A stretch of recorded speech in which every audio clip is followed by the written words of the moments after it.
Have you ever sat in a room full of people and felt completely alone? Not because nobody was talking to you, but because everyone around you seemed so loud, so confident, so perfectly comfortable taking up space, and you just weren't. You had thoughts, brilliant ones, maybe. But by the time you figured out how to say them, how to wrap the words around what was happening inside your mind, someone else had already moved the conversation somewhere else entirely. And you sat there quietly watching, quietly wondering why it felt so hard to just be like them.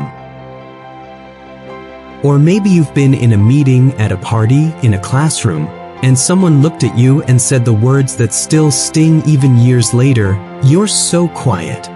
Not as a compliment, as a concern, as if your quietness was a symptom, as if being still in a loud world was something that needed to be diagnosed and treated. Or maybe the version you heard was even more personal. Maybe it was a parent who said, "Why don't you go play with the other kids?" Or a teacher who wrote on your report card, "Needs to participate more in class." Or a manager who passed you over for a promotion and told you that you needed to work on your presence. And every time, underneath the words, the message was the same. Who you are is not quite enough. The world needs you to be a little louder, a little more out there, a little more someone else. If any of this sounds familiar, if you've ever felt like the world was built for a type of person you simply aren't, then this video is for you. Because today we're exploring one of the most important, most misunderstood, and most quietly revolutionary books ever written. A book that didn't just change how millions of people saw themselves, it changed how the world saw them too. It's called Quiet, The Power of Introverts in a World That Can't Stop Talking. And it was written by a woman named Susan Cain. By the end of this video, you will never look at silence the same way again. So who is Susan Cain, and why does her story matter? She is not the kind of person you'd expect to write a global bestseller, deliver one of the most watched TED Talks in history, and ignite a worldwide conversation about personality and power. She is an introvert, a deep, genuine, lifelong introvert, and for most of her life, she tried to hide it. She grew up in a family that valued books over parties, thought over noise, quiet evenings over social spectacles. She was the kind of child who could spend an entire afternoon lost in a story and consider it the best afternoon she'd ever had. But even as a child, she noticed that the world didn't seem to celebrate that. The kids who were popular were the loud ones. The ones who got called on in class were the ones with their hands in the air. The ones who got praised at birthday parties were the ones who ran around and made everyone laugh. And she was none of those things. She was the girl in the corner with the book. And she loved being the girl in the corner with the book. But the world kept sending her the message that the girl in the corner with the book was missing out on something. That she needed to try harder, be more, show up differently. So she tried. She became a corporate lawyer on Wall Street, one of the most demanding, high-pressure, socially intense careers you can choose. She sat in negotiation rooms and learned to hold her ground. She went to firm events and worked the room. She performed the role of the confident, assertive professional that her career required. And she was good at it, genuinely good. But she was also constantly, quietly, deeply exhausted. There was a gap, she could feel it every day, between who she was performing and who she actually was. And no amount of professional success could close it. It wasn't until she started researching introversion seriously, really digging into the science, the evolutionary biology, the cultural history, the psychology, that something clicked into place.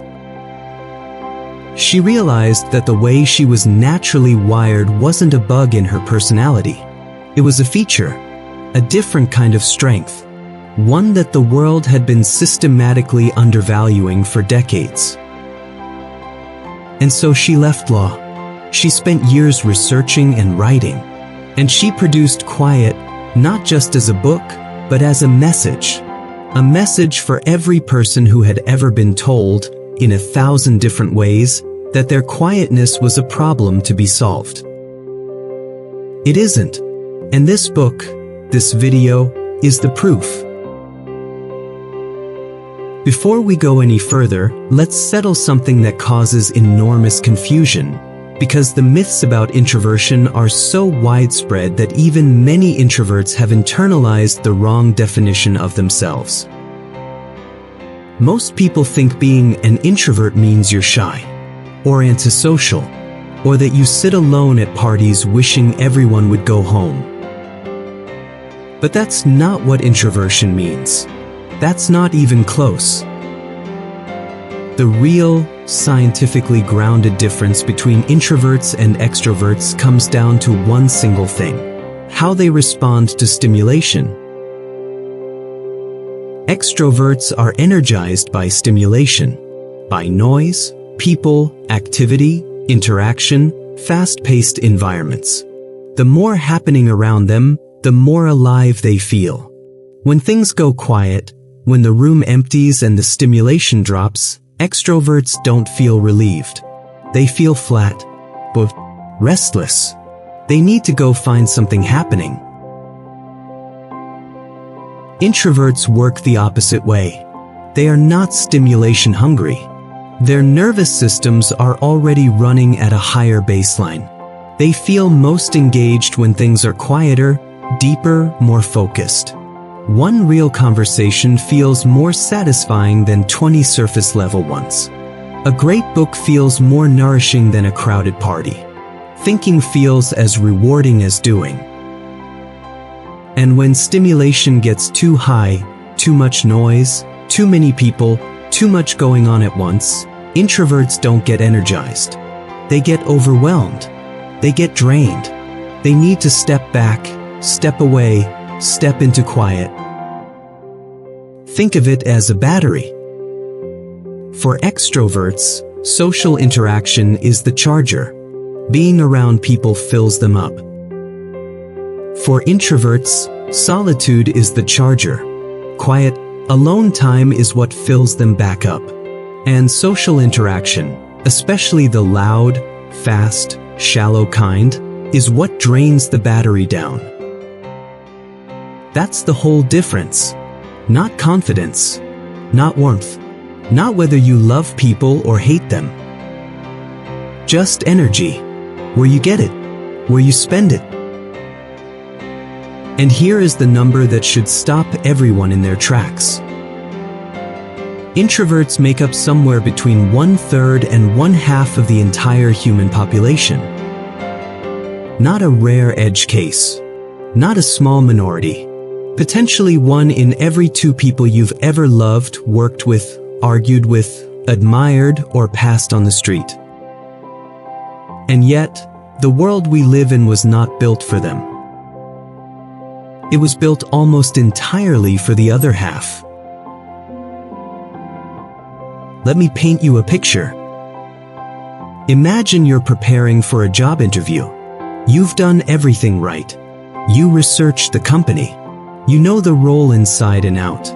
You've thought carefully about the challenges they face and the solutions you could bring. You are genuinely and thoroughly the best prepared person who will walk through that door. But you're not naturally loud. You think before you talk, sometimes for a beat or two longer than feels comfortable. You choose your words carefully. When someone says something you disagree with, your first instinct isn't to push back immediately. It's to hold the thought, examine it, and respond thoughtfully. The interviewer looks at you, and what do they see? Hesitation, uncertainty, a candidate who doesn't seem fully confident. They hire the other person, the one who filled every silence immediately, who had an answer, any answer, before the question was even complete, who leaned forward and radiated certainty even about things they didn't fully know. That candidate might know half of what you know, but they performed confidence. And in our world, in the world the extrovert ideal built, performance often wins over substance. Susan Cain traces the extrovert ideal through American history, and what she finds is both fascinating and disturbing. In the 1800s, America was what historians call a culture of character. People were admired for their inner moral life, their integrity, their honesty, their dignity, their personal virtue. The most respected person in a community was often the quietest, the one who worked hard, kept their promises, treated people fairly, and didn't need to perform for anyone. But then the country began to change. Industrialization, urbanization, the rise of mass commerce. Suddenly people were leaving their small towns and moving into crowded cities where nobody knew them, where you couldn't rely on a lifetime of reputation, where first impressions became everything. And self-help culture responded. The books that started selling in huge numbers in the early 20th century weren't about being good. They were about seeming great, about magnetism, about personality, about how to walk into a room and make everyone turn their heads. Dale Carnegie's How to Win Friends and Influence People, published in 1936, is perhaps the perfect artifact of this cultural shift. The title says everything. It's not how to be a good person. It's not how to develop integrity. It's about winning, influencing, managing perception. And from that moment forward, the extrovert became the cultural ideal. The ideal student raises their hand enthusiastically, works well in groups, participates loudly, presents their ideas with confidence. The ideal employee contributes in meetings, networks at events, takes up space, makes their presence felt. The ideal leader commands the room, inspires through charisma, makes decisions quickly, talks boldly. And through every one of those ideals, in every classroom, every office, every industry, the introvert is quietly, systematically disadvantaged. Not because they are less capable, but because the systems were designed to measure and reward a different style of being. Here is what should shake you to your core. Research has found that the most dominant voice in a group is consistently perceived as the leader, regardless of the actual quality of their ideas. We do not follow the best thinking. We follow the most confidently delivered thinking. Studies have shown that when the same idea is presented by someone who speaks quickly and loudly versus someone who speaks slowly and softly, the fast, loud person is rated as more credible, more competent, and more trustworthy. The idea is identical. The delivery is different. And we let delivery determine our judgment of value. This is not a small problem. This is how we choose our leaders, staff our organizations, grade our students, and decide whose ideas are worth hearing. And we are getting it wrong, systematically, repeatedly, and at enormous cost. Now let's go somewhere that most conversations about introversion never reach. The actual biology. Because introversion isn't just a preference or a personality quirk. It is written into your nervous system. It is shaped by your brain chemistry. It is as fundamental to who you are as your blood type. Psychologist Hans Eysenck made a landmark proposal in the 1960s. That introverts and extroverts are born with fundamentally different levels of baseline brain arousal. Introverts, he suggested, are already running at a higher internal activation level. Their brains are more alert, more stimulated at rest. This is why they need less from the outside world. They're already pretty activated inside. Extroverts, by contrast, have a lower baseline arousal. Their brains are running quieter internally. To reach their optimal state, they need to seek out more stimulation from the outside world. More noise, more people, more activity. Scientists tested this with one of the strangest experiments in psychology, the lemon juice study. They placed a small drop of lemon juice on the tongues of both introverts and extroverts. Then they measured how much saliva each person produced. Saliva production is a proxy for how reactive the nervous system is, how strongly the body responds to sensory input. The results were consistent and striking. Introverts produced significantly more saliva than extroverts in response to the same drop of lemon juice. Their nervous systems were simply more reactive, more easily activated, more responsive to the same input. Now translate that to real life. Walk an introvert into a crowded, noisy party. Their already reactive nervous system registers the stimulation, the faces, the voices, the movement, the social unpredictability, and starts climbing toward overload. Not because they dislike people, because their nervous system is doing exactly what it was built to do, respond strongly to input. Walk an extrovert into the same party. Their quieter baseline nervous system registers the stimulation as energizing. It's bringing them up toward their optimal level. They feel alive, excited, engaged. Same room, same party, completely different biological experience. There's more, and this part is especially fascinating. Research has found that introverts and extroverts respond differently to dopamine, the neurotransmitter most associated with reward, motivation, and pleasure. Extroverts are highly dopamine responsive. When they pursue exciting social rewards, a new person, a new opportunity, a thrill, their brains flood with dopamine. They feel fantastic. They're wired to chase stimulation because their brain literally rewards them for it. Introverts have a less reactive dopamine system. External rewards, money, status, social approval, don't fire them up the same way. But they respond more strongly to a different neurotransmitter, acetylcholine, the chemical associated with calm, focus, reflection, and the deep pleasure of sustained thought.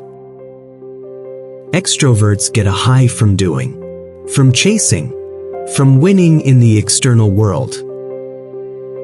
Introverts get a high from thinking, from understanding, from the interior life. Neither high is wrong. Neither is superior. They are simply different reward systems, different ways the brain has evolved to motivate and sustain human behavior. But one of them is celebrated, rewarded, promoted, built into the design of our schools and workplaces and culture. And the other one is told to try harder. Let me tell you something the world doesn't like to say out loud. Many of the most important ideas in human history, the discoveries that changed medicine, science, art, philosophy, did not come from committees. They did not emerge from group brainstorming sessions. They did not happen in open-plan offices with collaborative whiteboards and stand-up meetings. They happened in solitude. In quiet rooms, on long, silent walks, in the hours before dawn when the rest of the world was still asleep. Charles Darwin had what he called his thinking path, a quiet gravel loop near his home in the English countryside. Every single day, he walked it alone. No discussions, no collaborators, no input from others. Just Darwin and the extraordinary, restless activity of his own mind. In those solitary walks, he developed the theory of evolution by natural selection, arguably the most important scientific idea in the history of biology. Isaac Newton worked largely in isolation at Cambridge. He was notoriously difficult socially, awkward, private, not interested in small talk. But in the quiet of his rooms, he invented calculus and formulated the laws of motion that defined physics for 3 centuries. Albert Einstein was famous for his love of solitude. He said once, "The monotony and solitude of a quiet life stimulates the creative mind." He wasn't performing modesty. He was describing his actual creative process. Steve Wozniak built the first Apple personal computer essentially alone, working in focused, solitary silence. He has said explicitly that he could not have created it in a team environment. The solitude was not incidental. It was the condition that made the creation possible. Now here's the research that should challenge everything you've been told about collaboration.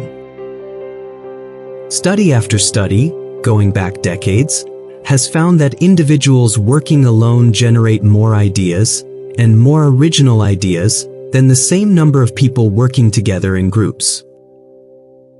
More ideas. Better ideas. From one person working alone, in quiet, without interruption. This is the opposite of what we've been told. We've been told that 2 heads are better than 1. That collaboration unlocks creativity. That the best ideas come from putting brilliant people in a room together. The research says otherwise. But because when people come together in a group, something shifts. The social environment takes over. People start monitoring how they're being perceived. They edit their ideas before they say them, dropping anything that might seem strange or foolish. They follow the energy of the dominant voice. They unconsciously drift toward consensus. Psychologists call this social loafing and groupthink, the tendency of groups, in their desire for harmony and belonging, to think less independently and critically than they would alone. And the quiet introvert in the corner, the one who might have the most unconventional, most creative, most important idea in the room, often says nothing at all. Because the group moved on. Because there was no silence long enough for her to collect her thoughts. Because the room was too loud to think clearly in. Solitude is not the same as loneliness.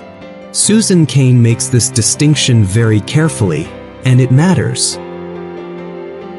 Loneliness is painful. It is the ache of isolation, of feeling unseen, of wanting connection and not having it. Nobody wants loneliness. But solitude is chosen. It is not the absence of connection. It is the deliberate creation of space. Space for your own thoughts. Space to process the complexity of the world. Space to do the deep work that cannot happen in noise. For an introvert, solitude is not a consolation prize. It is not what you do when no one invites you out. It is one of the most productive, most nourishing, most important states a human being can enter. It is where the best work happens, where the truest thoughts form, where the world's most important ideas are born. Let's talk about something that surprises almost everyone who hears it. We have a picture of what a great leader looks like. They walk into a room and own it. They speak with absolute certainty. They are bold, decisive, magnetic. They pull everyone toward them without even trying. In short, we imagine a great leader as a great extrovert. But what if that picture is wrong?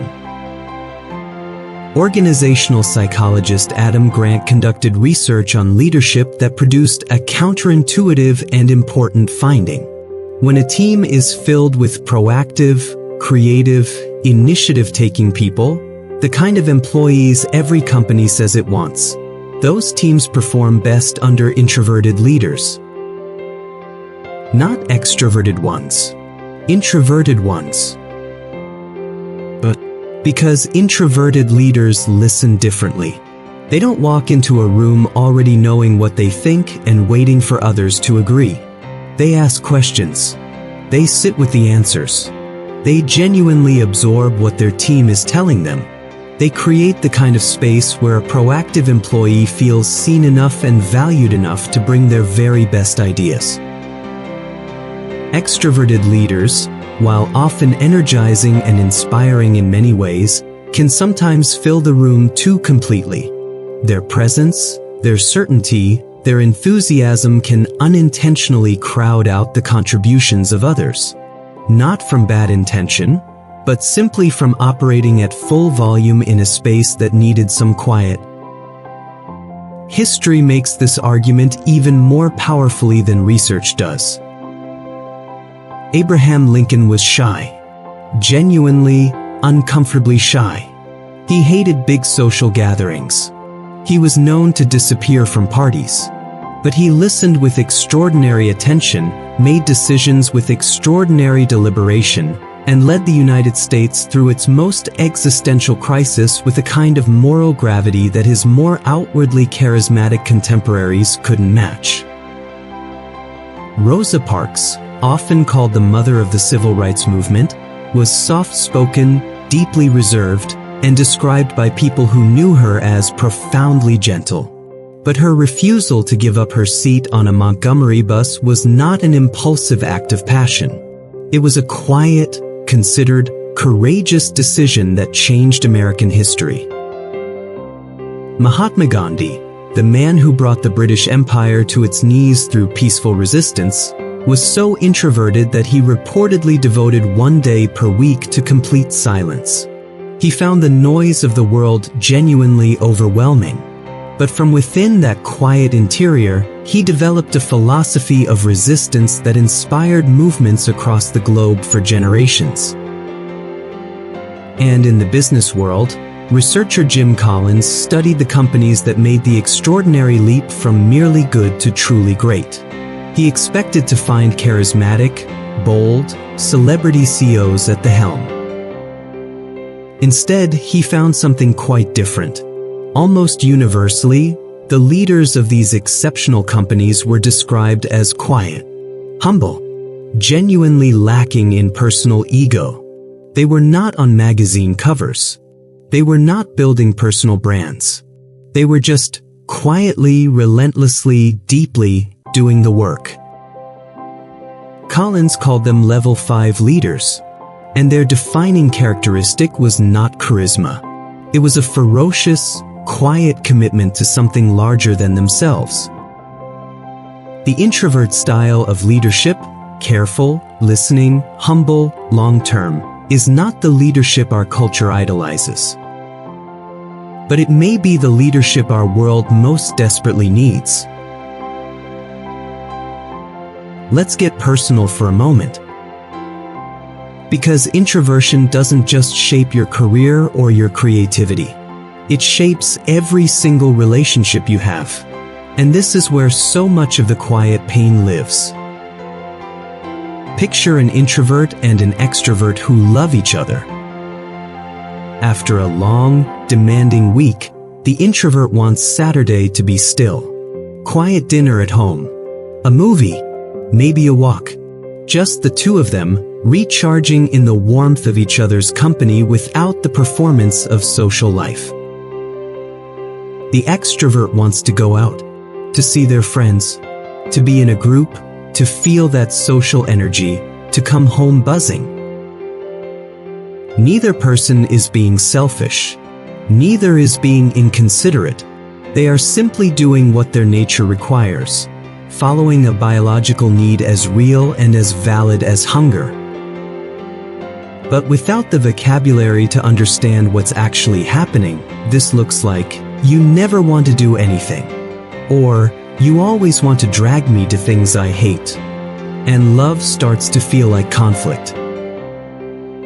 The solution Susan Cain describes is not for one person to become the other. It's for both people to genuinely understand each other's wiring, and to communicate from that understanding rather than from resentment. The introvert can learn to say, I need a quiet evening tonight. It's not that I don't love you. It's that this is how I fill back up so I can be fully here for you tomorrow. The extrovert can learn to hear that without taking it as rejection, and can begin to see the introvert's need for space not as a withdrawal of love, but as an act of self-care that ultimately makes the relationship richer. Introversion also shapes friendship in beautiful and distinctive ways. Many introverts have very few close friends, but those friendships are extraordinarily deep. Because introverts are not naturally drawn to small talk, they skip the surface quickly. They want to know what you actually believe, what you're actually afraid of, what you dream about when the noise of the day finally goes quiet. When an introvert asks you, how are you really doing? They mean it completely. They will listen to the actual answer. They will remember it weeks later and follow up. They bring a quality of presence to a friendship that is rarer than most people realize. If you have an introvert in your life who has chosen you as a close friend, understand what that means. It means you passed a filter that most people don't. It means they find your company genuinely worth the energy. It means they trust you with something they protect carefully, their inner world. That is not a small thing. That is an enormous gift. I want to talk now about something that I think may be the most consequential part of this entire conversation. Introverted children. Because the way we are raising and educating quiet children today is not just imperfect. In many cases, it is genuinely harmful. Modern schools, particularly in Western countries, have been redesigned around a philosophy of constant collaboration. Children sit in clusters facing each other. They are expected to discuss, share, present, debate, and perform their learning out loud. The quiet child who needs time to think before speaking, who does their best work alone, who finds group activity draining rather than energizing, this child is not served by this system. Worse than that, this system often misreads them entirely. The quiet child who doesn't raise their hand is seen as disengaged. The child who needs a moment before answering is seen as struggling. The child who would rather read during free time than join the group game is seen as socially underdeveloped. Participation grades penalize their nature. Report cards send the message again and again. You need to speak up more. You need to come out of your shell. You need to be more like the other kids. But what if the quiet child isn't struggling? What if they're thinking? What if, inside that apparently still exterior, there is a mind working at full speed, processing, connecting, imagining, doing exactly the kind of deep cognitive work that produces the discoveries and creations and insights that the world desperately needs? Susan Cain's message to parents is direct and urgent. Your introverted child does not need to be fixed. They do not need more social activities to cure their preference for solitude. They do not need to be pushed harder into situations that drain them in the hope that eventually they'll learn to love it. What they need, what every child needs, but what introverted children so rarely receive, is to be genuinely seen. To have an adult look at them and say, I see how you work. I see what you're good at. And I think it's extraordinary. And for the adults watching this who were once that quiet child, who sat through years of needs to participate more, and too withdrawn, and come out of your shell. You were never in a shell. You were in a world that didn't know how to see you clearly. But you were always exactly what you were supposed to be. There is one word that introverts hear used against them more than almost any other: sensitive. You're too sensitive. You've probably heard it. Maybe you've heard it so many times that you started to believe it. Too sensitive to criticism. Too sensitive to conflict. Too sensitive to the moods of people around you. Too easily affected by things that other people seem to shake off without a second thought. And the message beneath the word is always the same. Your sensitivity is a liability, a weakness, something to be managed, suppressed, overcome. What if that is precisely, completely wrong?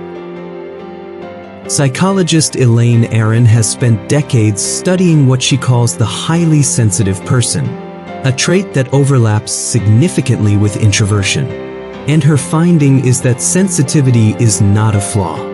It is a neurological reality, a different way of processing the world that comes with real costs and extraordinary gifts. A highly sensitive nervous system takes in more information, processes it more deeply, sits with it longer, makes more subtle distinctions, notices things that a less sensitive system simply does not register. The sensitive person notices when something is slightly off in a conversation before anyone else has picked up on it.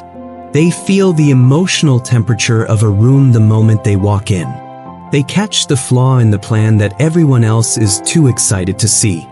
They experience music, art, and beauty at depths that can feel almost physical. Yes, this system makes them more vulnerable to things that others seem to brush off. Criticism lands harder.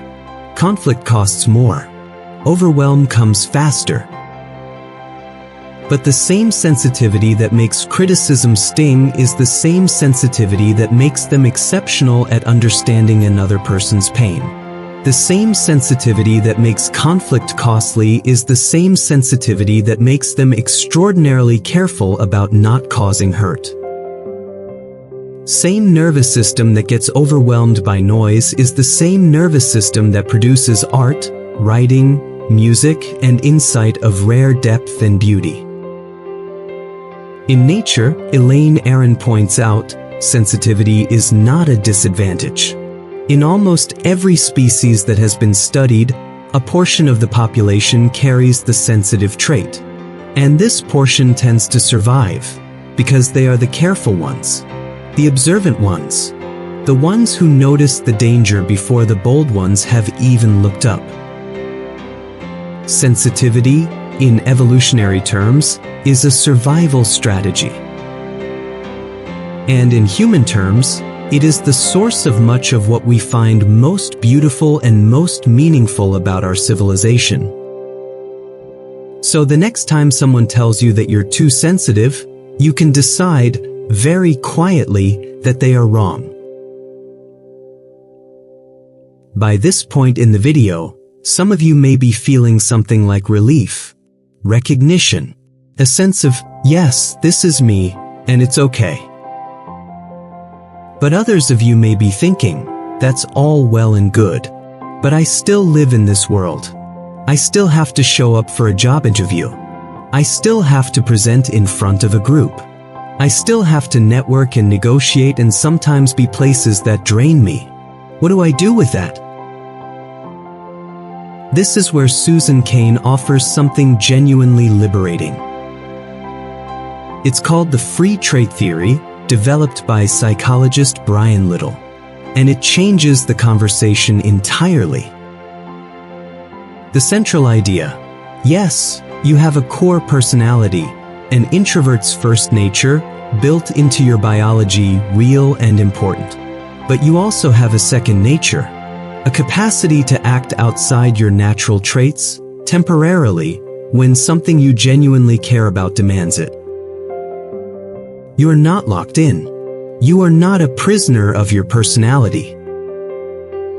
When a purpose is strong enough, when the stakes are high enough, when the thing you're doing matters deeply enough, you can reach past your comfortable introvert territory and perform in ways that would normally exhaust you. Not by pretending, not by faking, but by accessing a genuine, if temporary, version of yourself that your values activate. Brian Little is the living proof of this idea. He is one of the most genuinely introverted people Susan Cain has ever interviewed. He finds small talk draining. Large groups overwhelm him. He craves solitude the way other people crave food. And yet, in the classroom at Harvard, he is extraordinary, electric. Students describe his lectures as among the most engaging they've ever experienced.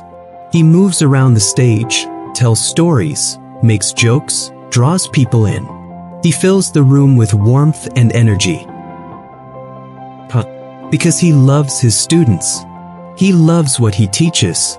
That love is so genuine and so powerful that it activates something in him that isn't his natural state, but isn't fake either.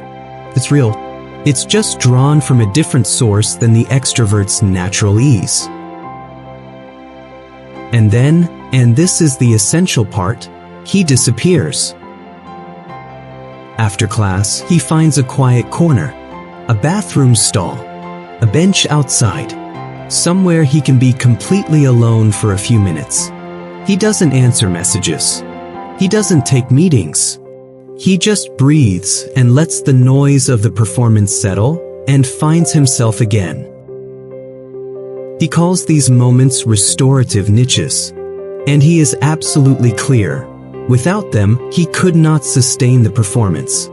Without the recovery, the stretch becomes a collapse. This is the framework. Stretch for what matters. Recover in the quiet that restores you. Know the difference between stretching for a purpose and losing yourself in someone else's definition of who you should be. The first one makes you more. The second one slowly makes you less. Know which one you're doing. Choose accordingly. Let me bring all of this together into something practical. 6 truths that Susan Cain's research leads us toward, for living not just as an introvert who survives the world, but as one who genuinely thrives in it. The first truth: know your own nature deeply and without apology. Most introverts spend so much energy trying to pass as extroverts that they lose touch with their own actual signals. They forget what fills them up. They override the feeling of being drained because they've been taught that needing rest is weakness. They push and push until they break, and then wonder why they keep breaking. The foundation of thriving is stopping, listening, asking honestly, when do I do my best work? What environments help me think clearly? What social situations energize me, and which ones cost me more than they give? These are not indulgent questions. They are essential ones. The second truth: design your life with intention, not by default. Most people design their lives around what's expected: the prestigious job that requires constant performance, the social calendar filled to bursting, the career path that looks right on paper but feels wrong in the body. Introverts who thrive don't accept the default.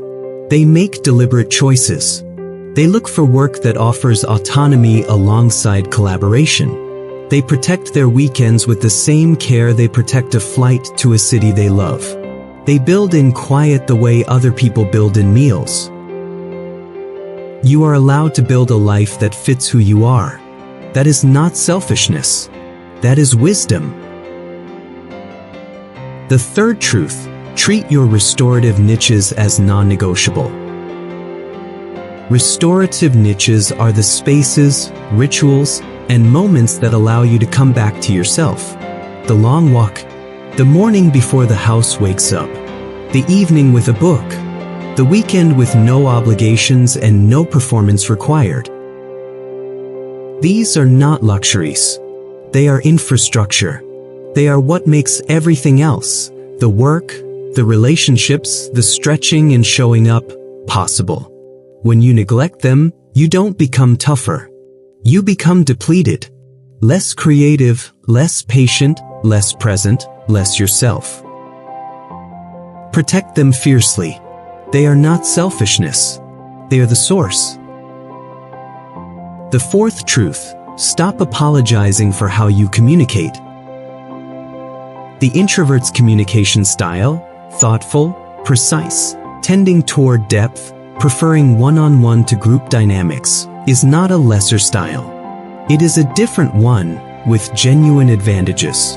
The person who thinks before speaking rarely has to unsay things. The person who prefers to write rather than speak immediately often communicates more clearly and completely. The person who listens carefully before responding gives you something rare, the experience of truly being heard. Stop minimizing this. Stop apologizing for needing a moment. Stop pretending that the extrovert's way of communicating is the standard to be measured against. Your style has value. Use it with confidence. The fifth truth: use the digital world as your ally. The internet was not designed with introverts in mind, but it has become, in practice, one of the greatest equalizers for quiet people in history. Online, depth is rewarded. The person who writes with care and insight reaches millions. The creator who makes thoughtful, substantive content finds an audience that would never have encountered them in a traditional networking event. The writer, the thinker, the researcher who would struggle to perform in a crowded room can build a quiet empire of connection and influence, on their own terms, at their own pace, in their own time. Some of the most respected and influential voices in every field today are introverts who understood this. Use it. The sixth truth, and the deepest: find the work that is so yours that it changes what you are capable of. This is Brian Little's core personal project. The thing so aligned with your values and your gifts that you will do almost anything in service of it, including stretch past your comfort zone, perform when you'd rather be quiet, show up when you'd rather disappear. When an introvert finds this work, something remarkable happens. They become formidable, not despite their introversion, but partly because of it. The depth of focus, the quality of preparation, the persistence and care, the willingness to sit with complexity long after others have given up. Find that work. Everything else will follow. Susan Cain ends her book with something she calls a quiet revolution. Not a revolution of noise. Not protest or performance or spectacle. A quiet revolution. The kind that changes things not from the outside in, but from the inside out. She imagines schools where children are given genuine choice between collaboration and independent thought, where the quiet child's interior life is treated as a resource rather than a problem, where a teacher might say to a class, "Some of you will think best with a partner. Some of you will think best alone. Both of those are completely valid. Go find the way that works for you." She imagines workplaces where open-plan offices are replaced by environments that offer real options. Quiet rooms for focused work, collaborative spaces for genuine exchange, and the trust to let people choose which they need. Where brainstorming includes individual thinking time before group discussion, so that every voice has a chance to form before it has to compete with the loudest one in the room. She imagines a culture, a broader human culture, that has learned to be a little more comfortable with silence. That knows how to sit in a meeting for a moment without someone rushing to fill the air. That understands pausing to think not as weakness but as respect for the quality of the answer. And she believes, because everything she has found in years of research points toward it, that when we make genuine room for introverts, we make the world not just more fair, but more intelligent, more creative, more careful, more human. That is not a small dream. That is the most important dream there is. We have traveled a long way together in this video. We began with a question. Have you ever felt completely alone in a room full of people? And we discovered that the answer, for hundreds of millions of people, is yes. And that the reason is not a flaw in those people. It is a mismatch between who they are and the world that was built without them in mind. We learned that introversion is not shyness, not antisocial behavior, not a problem. It is a different biological wiring, a different way of responding to stimulation, a different source of energy, a different path to depth and creativity and excellence. We looked at the extrovert ideal, how American culture shifted from valuing character to valuing performance, and how that shift has shaped everything from our classrooms to our boardrooms to our ideas about who makes a great leader.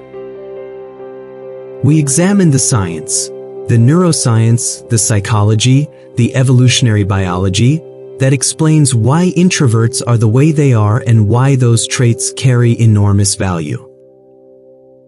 We explored solitude as a creative force, introverts as extraordinary leaders, sensitivity as a superpower, and the free trait theory, the liberating idea that you can stretch beyond your nature when something you truly love demands it, and then return to yourself when it's over.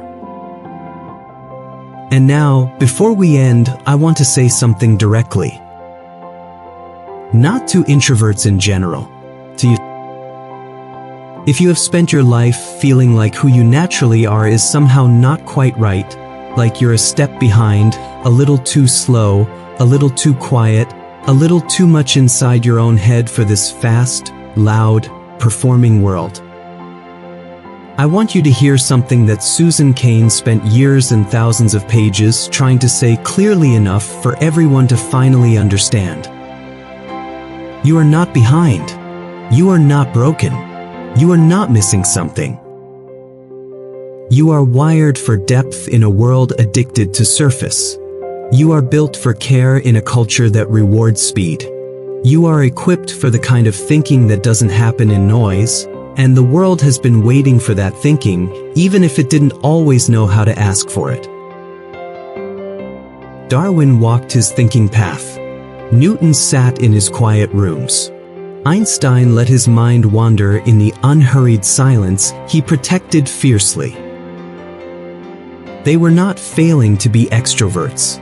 They were succeeding at being themselves. And so can you. Find your quiet. Guard your solitude. Think your slow, deep, important thoughts. Do the careful work that only patience and focus and genuine interiority make possible. And when you are ready, when the work is done and the thought is formed and the thing is true, say it. Because the world is very, very full of noise.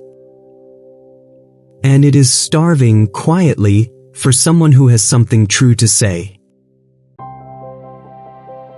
If something in this video felt like it was reaching a part of you that has been waiting a long time to be reached, please don't just close the tab. Share it.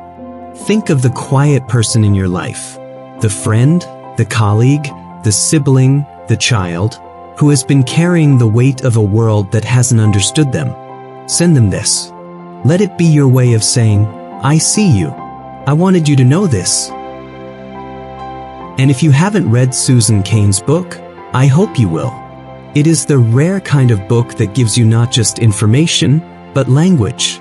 Language for the experiences you've always had but could never quite articulate. Language that makes you feel, finally, understood. Thank you for watching. Thank you for sitting with this in whatever quiet, attentive way you did. Until next time, take good care of yourself. In whatever quiet way you know how.